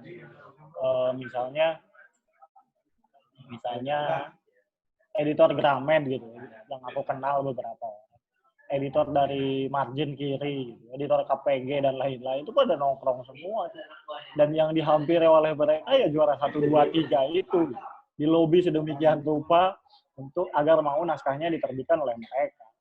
Tentu saja karena naskahku tidak menjadi 1, 2 atau 3, ya dicuekin lah sama editor-editor penerbit itu.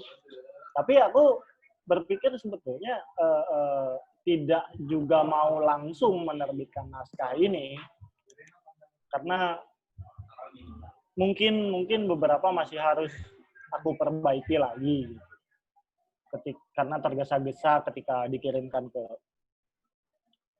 sayembara itu.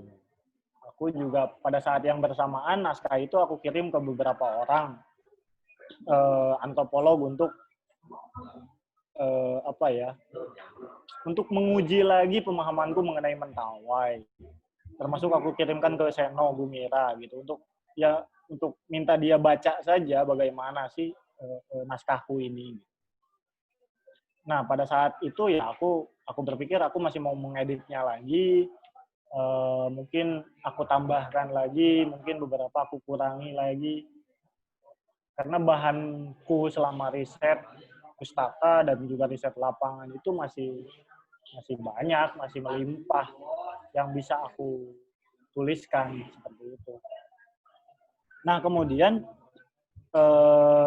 sebetulnya Esa juga, Heru dan kawan-kawan yang lain yang mengontak aku untuk tidak memberikan dulu naskah itu kepada penerbit manapun. Ya, kepada penerbit apapun. Karena mereka sedang mau buat penerbitan. Jadi yang pertama menawarkan ya Teroka. Dan Teroka bukuku jadi proyek pertama mereka sebagai mereka penerbit baru. Mereka menawarkan sedemikian rupa dengan segala fasilitas yang mereka berikan kepada aku, misalnya agar aku mau memberikan naskahku kepada mereka. Juga ya berbagai tawaran yang menurutku jauh lebih menarik ketimbang ketika aku menerbitkan naskahku di Gramedia gitu. Tawaran-tawaran dari teman-teman TRK ini. Ya sudah, akhirnya aku percayakan saja, ya sudah, aku kasihkan sama mereka dan aku tidak akan mencari penerbit lain.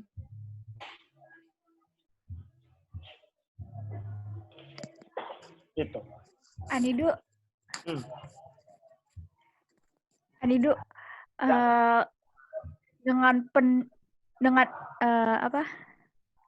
dengan para editor penerbit TRK nih, ada perdebatan gitu nggak? Waduh, ini naskah itu aku kasihkan ke TRK. Kami melakukan kontrak kerja, ya kontrak penerbitan itu bulan November atau Desember, aku lupa. Lalu masuk proses editing. Editing pertama yang kami lakukan, yang editorku lakukan, 3 bulan dia bekerja, ngedit naskahku, aku mentahkan semuanya. Lalu kami bertengkar. Selama 3 bulan itu kami bertengkar dan bertengkar. Aku sebagai penulis, ya ego penulis. Tapi juga aku merasa aku jauh lebih paham mengenai apa yang aku tuliskan. Dan aku sudah menguji pemahamanku kepada para peneliti itu, kepada para antropolog itu. Ketika editorku mengubah susunan paragraf, misalnya mengubah bentuk kalimatku yang kemudian mereduksi maksudku, ya sudah, aku ngotot tuh. Wah, kami bertengkar berminggu-minggu selama 3 bulan. 3 bulan kami bekerja ngedit naskah novel ini, aku kembalikan semuanya ke draft awal. Mentah semua pekerjaan selama 3 bulan. Jadi pertengkaran kami tidak ada hasilnya. Nah, lalu itu udah nggak beres itu hubungan. Akhirnya ya dijembatani lagi sama teman-teman untuk mempertimbangkan antara calon pembaca, antara target pasar mereka. Bagaimanapun penerbit tujuannya adalah menjual buku. Di sisi lain mereka masih mau mengakomodir keinginan-keinginanku, bagaimana bentuk kalimat, bagaimana struktur paragraf yang ingin aku lakukan di dalam penulisan novel itu. Karena kadang bagi mereka kalimatku tuh kelewat panjang gitu, kelewat rumit untuk menyampaikan satu gagasan yang kecil sekali. Nah itu yang kemudian kami kompromikan sedemikian rupa. Akhirnya jalan tengahnya adalah kami mengedit bersama-sama. Jadi editorku tidak bekerja sendiri, hasilnya diserahkan ke aku, tidak. Tapi kami kemudian menempuh cara bertiga, aku dan 2 editor,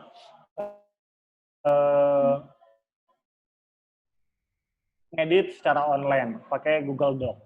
Jadi teman-teman editor ini menandai apa-apa yang rancu, katakanlah seperti itu. Apa-apa yang mesti diganti, apa-apa yang mungkin sebaiknya dibuang, atau beberapa hal yang masih sangat rumpang harus ditambahkan peristiwanya, atau harus ditambahkan narasinya, atau ditambahkan keterangannya. Jadi mereka di wilayah itu akhirnya bekerja. Yang kemudian saran-saran dari mereka itulah yang aku eksekusi sendiri. Kadang-kadang ada saran dari mereka, aku terima, oh iya, aku sadar, oh ya, saran ini benar dan ini bisa memperbaiki naskah. Oh ya, tapi ada juga yang tidak sedikit juga saran yang dari mereka, ya kemudian tidak bisa aku akomodasi gitu, karena kepentingannya balik lagi dengan naskah, kepentingannya balik lagi dengan katakanlah mimesis dari masyarakat Mentawai yang aku temui gitu, atau dari pengetahuanku mengenai Mentawai. Bagaimana peristiwa itu memang harus aku gambarkan, suatu peristiwa misalnya memang harus aku gambarkan semacam itu, karena bayanganku ini adalah representasi dari peristiwa bagaimana orang-orang Mentawai berbicara, bagaimana mereka berkumpul lalu merespon satu obrolan dengan obrolan yang lain. Itu yang ingin aku hadirkan. Sekalipun mungkin dalam sebuah teks, dalam sebuah narasi, ketika dibaca ini akan sangat terlihat sebagai pemborosan atau tidak ringkas gitu, atau mungkin akan dianggap ini penulisnya kok nggak menggunakan bahasa Indonesia misalnya tidak efektif, nah, kayak gitu. Tapi balik lagi kepentingannya karena aku berpikir ini naskah yang harus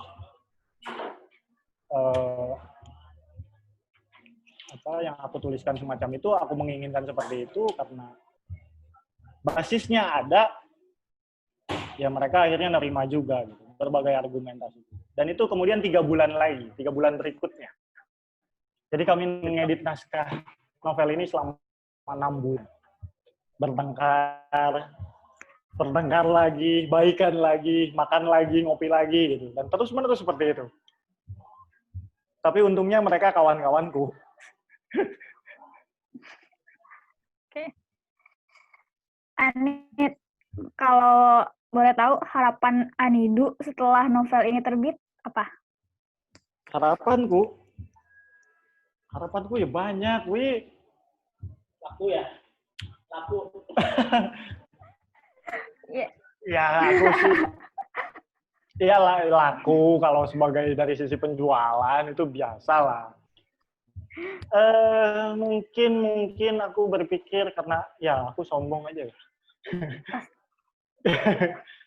Entah menangku salah barangkali, entah penghargaan di Indonesia kan banyak ya. Aku salah misalnya salah satunya, atau penghargaan di Badan Bahasa misalnya, atau apalagi ya pokoknya gitulah. Pokoknya beberapa penghargaan yang ada di Indonesia ini, penghargaan terkait karya sastra, nah karyaku itu memperoleh itu. Karena ketika sudah terbit, di samping itu ya tentu saja diterima oleh para pembaca. Aku tidak tahu apakah pembaca betul akan mengerti novelku terkait masyarakat Mentawai jika para pembaca sama sekali tidak mengetahui apapun mengenai Mentawai. Karena aku membayangkan sebetulnya naskah ini itu terbaca atau oleh mereka yang paling tidak sedikit tahu mengenai Mentawai itu seperti apa. Karena beberapa hal tidak aku eksplisitkan di dalam naskah itu. Aku biarkan itu berada di luar teks, tapi itu berkait hubung dengan sejarah masa lalu mereka, dengan sosiologis mereka, dengan kehidupan mereka hari ini, dan lain-lain. Ya, harapannya diterima oleh para pembaca. Novel di Indonesia laku ya, mungkin standar lakunya buku sastra seberapa banyak sih, tapi paling tidak penerbitku nggak rugi lah nerbitin novelku gitu. Itu aja. Dan aku dapat royalti.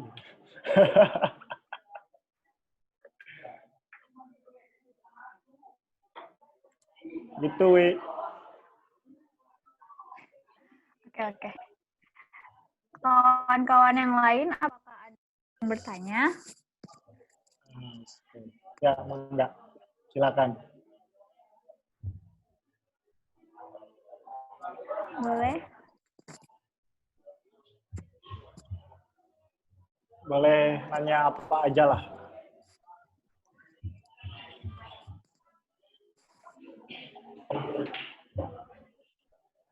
Iin nanya nih, Iin. Atau Nurwanti, Mulia. Nanya. Iya, nanya.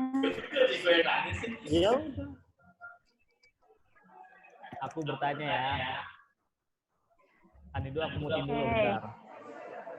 Ya, Kita kan barengan kan Oke. live-nya. Jadi begini Anido. Nah, ini kan jadi sudah ada proses dari mulai tadi riset di Mentawai, kemudian diikutkan Desember DKJ, kemudian ada perdebatan dengan editor, dengan penerbit dan segala macam. Nah, setelah nanti ini kan sedang masa pre-order kan sampai tanggal 1 Juli, kemudian nanti ada masa ordernya yang harganya 68.000. Nah, agenda setelah ini apa dengan penerbit? Apakah sudah selesai sampai penjualan saja atau misalkan ada launching atau misalkan ada diskusi-diskusi bedah buku segala macam yang sudah dijadwalkan sebenarnya oleh penerbit dan penulis sendiri gitu. Gimana Anido?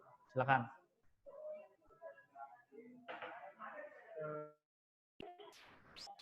Ya, kalau teman sebetulnya kan buku ini tuh direncanakan terbit tuh bulan Mei lalu. Tapi kemudian ngecopit nih, gara-gara copit semuanya digeser gitu. Ya udah. Nah, sekarang buku itu terbit. Lalu rencana-rencana yang tadinya sudah dipersiapkan sama teman-teman mau launching di beberapa kota itu kemungkinan tidak jadi. Ya, sekarang yang sedang disiapkan sama teman-teman Teroka itu ya kemungkinan begini nih, diskusi atau bedah buku secara online dengan beberapa kawan-kawan komunitas di beberapa daerah gitu. Ada beberapa kawan yang sudah ngontak ke penerbit untuk mendiskusikan buku ini dengan komunitasnya mereka, ya lewat Zoom juga barangkali seperti ini, yang ya sudah diagendakan untuk bulan Juli nanti. Karena diskusi secara langsung kemungkinan belum bisa. Entah di Serang juga kayaknya tidak memungkinkan gitu. Kami sih sempat berencana untuk launching novel ini ya Jakarta tentu saja, lalu yang sudah oke itu Bandung, lalu ya Padang itu sendiri, dan salah satu yang ingin kami lakukan adalah kami juga launching di Mentawai, paling tidak di hadapan anak-anak SMA yang sudah kehilangan, katakanlah seperti itu, apa-apa yang dulu dimiliki oleh leluhur mereka, atau di hadapan mahasiswa Mentawai yang sedang berkuliah di Padang. Tapi kami sempat berpikir untuk launching buku ini di Mentawai, mungkin di kota kecamatan gitu, atau di ibu kota kabupaten, yang entah ya teman-teman di Teroka apakah akan menjalin kerjasama misalnya dengan instansi tertentu di Mentawai, Dinas Pendidikan, atau mungkin Dinas Pariwisata. Kalaupun dengan Dinas Pariwisata kemungkinannya sangat kecil, karena novelku tidak menjual eksotisme Mentawai, tidak menjual ombaknya Mentawai, keindahan pantainya, dan lain-lain, tapi malah membongkar atau mempermasalahkan kondisi sosial masyarakat mereka. Sementara jualannya orang dinas, misalnya pemerintahan Kabupaten Mentawai itu adalah pariwisata, dan itu yang jauh lebih menguntungkan bagi pemerintahan kabupaten mereka. Entah bisa menjalin kerjasama atau tidak. Tapi kami berencana untuk pergi ke Mentawai, salah satu tempat untuk launching.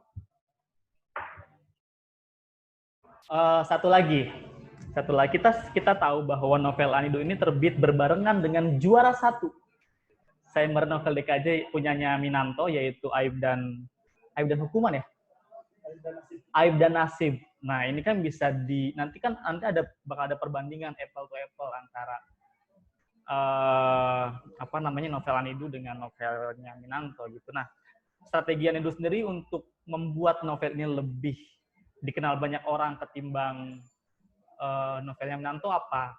Sedangkan kita tahu bahwa dibandingkan dengan misalkan penerbit Teroka, margin kredit tentu sudah ada dan sudah sudah populer terlebih dahulu gitu.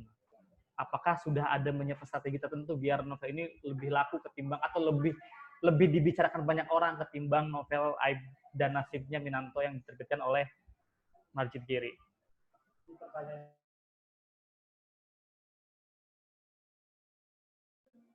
Ginilah, novel Juara Satu, bagaimanapun, itu akan jauh lebih membuat orang penasaran untuk membeli dan membacanya, ketimbang novelku yang tidak mendapatkan juara itu. Hanya dianggap menarik perhatian juri. Tapi, Teroka sebagai penerbit baru yang aku lihat, yang aku rasakan, mereka melakukan kerja-kerja distribusi, kerja-kerja pemasaran, itu juga jauh lebih masif ketimbang novel-novel yang disembarakan, yang menang juga pada saat yang bersamaan, itu jauh lebih masif gitu ya, apa yang dilakukan oleh Teroka. Misalnya bukunya si Panji, bukunya yang Juara 2 itu sudah terbit duluan tuh di Gramedia gitu. Tapi kan Gramedia tidak melakukan apa-apa tuh untuk buku itu. Tidak melakukan promosi sedemikian rupa dan lain-lain. Juga bukunya yang juga berkategori sama dengan aku gitu, sebagai yang menarik perhatian, Cadel itu. Penerbit yang menerbitkan Gramedia juga gitu. Tapi ya Gramedia tidak melakukan apa-apa. Penulisnya saja mungkin yang bergerilya sedemikian rupa untuk mensosialisasikan, katakanlah seperti itu, novelnya. Nah, novelku dengan kesadaran semacam memiliki, aku sih hanya melanjutkan sebetulnya, hanya meneruskan apa-apa yang dilakukan oleh Teroka. Ketika Teroka mempublikasi ini, aku ikut share. Ketika Teroka menginformasikan itu, aku mengikut share, hanya itu saja. Selebihnya aku nggak melakukan apa-apa dan tidak tahu mau melakukan apa. Karena ketika sudah selesai begini naskah, tugasku sebetulnya selesai gitu.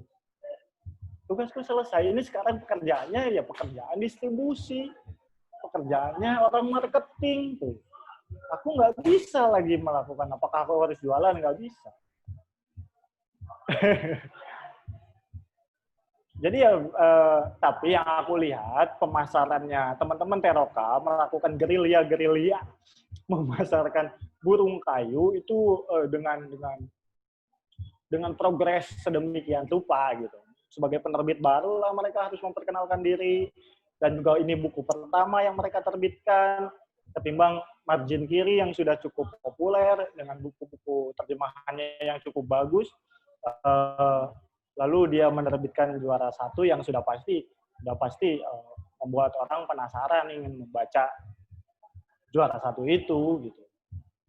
Tapi ya aku nggak tahu sih. Tapi kabar baiknya misalnya dari teman-teman Teroka ya lumayan lah. Lumayan, artinya masa pre-order ini saja bagus respon dari kawan-kawan untuk juga membaca novelku. Aku nggak tahu novel yang lainnya. Aku nyantai aja yuk.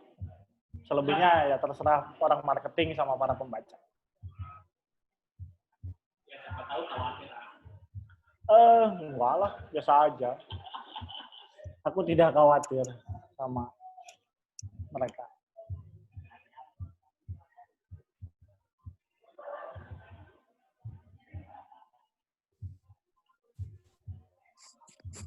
Oke teman-teman, kan kawan-kawan, apakah ada yang ingin lagi? Mungkin? Kalau tidak, akan saya tutup. Tapi sebelumnya,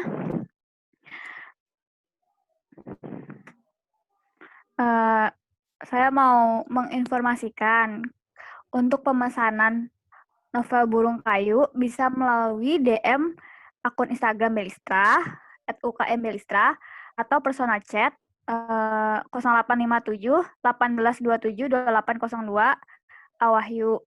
Nah, kawan-kawan ada yang ingin bertanya tidak? Oke, karena tidak ada, Udah cukup. akan saya tutup. Oke. Oke, akan saya tutup. Kasmara ke-7 malam ini.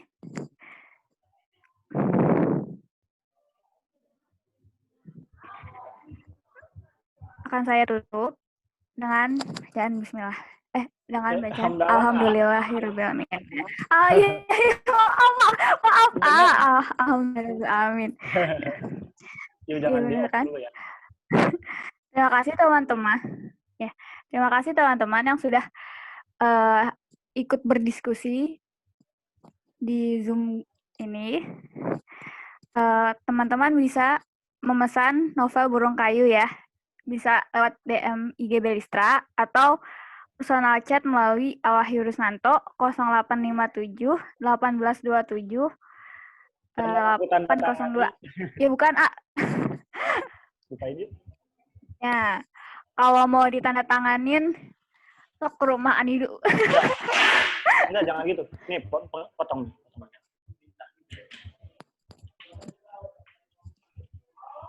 Ya, aku malam ini akan menandatangani Terima kasih ya kawan-kawan. Burung Kayu pesanan. Asik. Ya, terima kasih teman-teman semua yang udah terlibat. Mohon maaf. Ya, ini ngobrol-ngobrol aja dengan teman-teman di Belista. Ya. Halo Mas Yusri. Ini acara buat teman-teman. Ya, lu Mas. Ya, saya nyimak aja nih. Saya nyimak. Salam buat teman-teman Kasmara ini dari Malang. Oh, dari ya. Ya. Nah, Ya, teman-teman salam semua, sukses semua. di Malang ada Saya UKM mengikuti. penulisan juga, Mas ya? Ya, ada. Ya, ada UKM penulisan ada. Nah, teman-teman di Belista tuh ini mestinya apa berkorespondensi dengan teman-teman di kampus yang lain kayak gitu. Ada dong. Dengan Ya. anak-anak di Malang, di Brawijaya. Ya, Udah. silakan kapan-kapan bisa ngobrol-ngobrol. Ini acaranya sudah diskusi yang keberapa nih? Ketujuh ya? Iya. Ya, ketujuh ya. Oke. Ya, salam. Senang sekali saya malam ini bisa bergabung. Ya, salam untuk teman-teman, sukses selalu. Mas Nidu juga novelnya ditunggu ya. Ada banyak hal yang tadi sudah disampaikan dan saya nanti ingin menyelaminya di dalam novel gitu. Boleh, Mas. Ini Siap. aku dikirimin ini dan ini harus aku tanda tangani, belum jadi bukunya. Oh iya, siap Mas. Ya, oke. Ya. Belum punya baju. Ya, oke. Terima kasih ya. Ya, terima kasih Mas Yusri. Ya, sama-sama ya, Mas.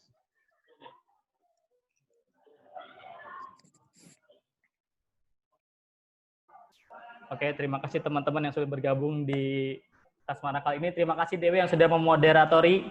Mas Yusri, terima kasih sudah bergabung buat teman-teman. Ya, sama-sama Mas. Ya. Sama-sama Mas Belistra ya, sama-sama. Juca, thank you juga. Selamat bertesis Ria. Terima kasih Anidu. Rencana. Terima kasih Anidu. Makasih semuanya. Terima kasih. Setelah diskusi kali ini nanti kita juga bakal mendiskusikan kembali, tapi ini khusus launching. Nanti Belistra juga akan membuka webinar lagi, tapi ini tadi di sekitar, belum menyentuh ke novel. Nanti kita bakal diskusi lagi, tapi bawa-bawa novelnya. Nanti setelah novelnya teman-teman miliki dan sudah baca, nanti kita diskusi gitu. Ya, itu saja mungkin. Saya tutup kali Dewi ya. Terima kasih sekali lagi. Saya sebagai host dari Kasmara kali ini undur diri. Kurang lebihnya mohon maaf. Bila itu kedaya. Wassalamualaikum warahmatullahi wabarakatuh. Salam warahmatullahi wabarakatuh.